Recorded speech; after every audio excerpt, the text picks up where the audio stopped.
So in this video we're going to come up with vector and parametric representations for lines in three-dimensional space. So here's the idea. If we have a three-dimensional coordinate system, and in that three-dimensional coordinate system we have 2 points, P and Q. There's going to be a line in three-dimensional space that contains those 2 points. And what we want to do is come up with the vector representation for that line, so a vector equation for the line. And the idea is if we start at the origin, what we need is a vector that gets us from the origin to the line. And it doesn't matter how we get from the origin to the line, so it can be any vector from the origin to the line. So as long as you know a point on the line, you are able to construct a vector that gets you from the origin to the line.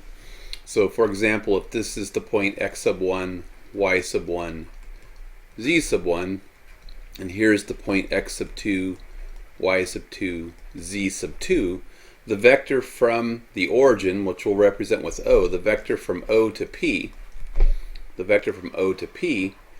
gets us onto the line. So our representation for the line using vectors is going to be get a vector x sub 1, y sub 1, z sub 1 that takes you from the origin to the line. And then once you do that, we're going to go plus k times a vector that's parallel to the line. So we need a vector that's parallel to the line. It doesn't matter the length of the vector, and it doesn't matter the direction of the vector as long as the vector is parallel to the line. And what we do is then if we have a vector that's let's call it A, B, C, that's parallel to the line, then we take a scalar where k is just some real number, a scalar, and we multiply the scalar times the vector parallel to the line to move to any point on the line that we wish. So if k is large, then we're stretching our vector ABC to get to a point. If k is negative, we're stretching in the opposite direction. But that's the general idea. Take and find a vector that gets you to the line, and then find a vector parallel to the line and add it to the vector that gets you to the line, and scale that vector parallel to the line by any scalar that you wish. And then in general, if you know point P and Q on the line, it's pretty convenient to just find the vector PQ and let PQ equal your parallel vector ABC, because clearly the vector from P to Q will be parallel to the line through P and Q. And so once you have this vector representation for the line, a vector to the line plus scale a vector parallel to the line to get to any point on the line that you wish, you can come up with the parametric representation for the line, because you know that the x coordinate of any point on this line is going to be given by x sub 1 plus k times a, and any y coordinate on the line is going to be y sub 1 plus your y sub 1 plus the scalar times b. And any z coordinate of a point on the line can be found by doing z sub 1 plus k times c, where you just pick the appropriate value of k to get you to the point x, y, z that you are trying to get to. So this gives you the parametric representation of the line. Here's a vector equation for the line, and this box right here summarizes this result right here.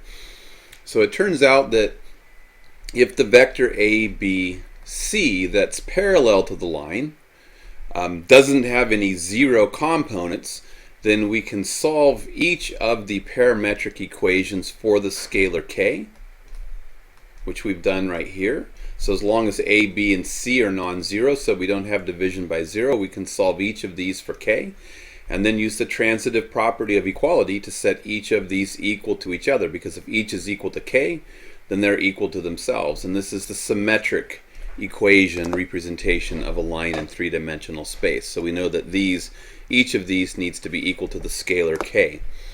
So if we look at a concrete example, so we have a point P and Q in three-dimensional space, and we want the parametric and symmetric equations for the line through those 2 points. What we have is 2 points in three-dimensional space, the point 1, negative 2, 4, and the point Q, 3, 2, 0. We want the equation of the line through those 2 points.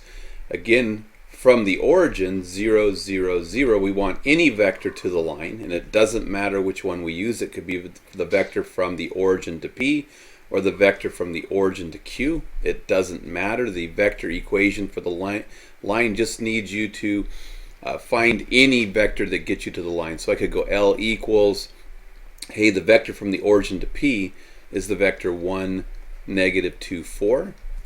Or the vector from the origin to Q is the vector 3, 2, 0.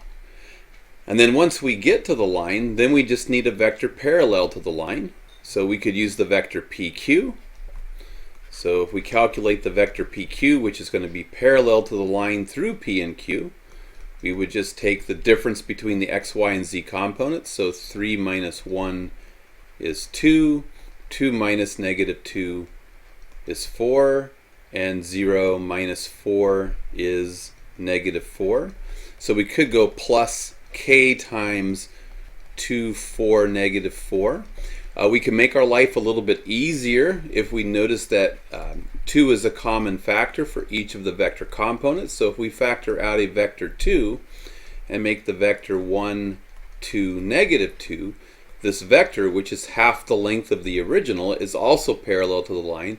So I would actually, were it me, use the vector 1, 2, negative 2 because it isn't as long. It's half the length of the vector from P to Q, but still parallel to the line. And we could just as easily have done the vector from Q to P. So I could say, hey, let's go out to the point Q, which we did here, plus a scalar times, if we calculate QP, we just get the opposite of the vector from P to Q. So we would have gotten negative 2, negative 4, positive 4. And factoring a 2 out like we just did, we would have gotten negative 1, negative 2, positive 2. So this would be another representation for the same line. The idea is the vector representation of a line isn't unique. There's infinitely many ways to correctly represent a line. We're going to go ahead and use this first one. The concept, again, is the important piece. A vector that gets you from the origin to the line, right here. And then a scalar times plus a scalar times any vector parallel to the line. Look for those common factors when you calculate your vectors. If you can factor them out, it might be worthwhile for you to use the shorter vector. So once I have the vector representation of the line, I can come up with the parametric equations for the line. The x coordinates on the line will be given by 1 plus k times 1 is just k. The y coordinates will be represented by negative 2 plus k times 2, so plus 2k. And the z components will be given by 4 plus k times negative 2 is minus 2k, so we'll get 4 minus 2 times k. So this is the parametric equations for the line right here. And then each of these, because we have non-zero components in our direction vector that's parallel to the line, each of these can be solved for k. So we see that x minus 1 equals k by solving this equation for k. Solving this equation for k, we would add 2 to both sides, and then we would divide by the 2 that's the coefficient on the k to isolate the k. Here I would go z, we would subtract 4 from both sides, and then divide both sides by the negative 2 that's on the k to get that equal to k. And then if we wanted the negative off the denominator, we could move it up into the numerator position, which would be more common, distribute it into that parentheses, which would give us 4 minus z. And then setting, because each of them is equal to k, they can be then set equal to each other. So x minus 1, which equals k, must equal y plus 2 over 2, which is equal to k, must equal 4 minus z over 2, which is also equal to k. And these are the symmetric equations for the line through P and Q. So we have a vector equation, we have parametric equations, symmetric equations, each representing the same line in three-dimensional space.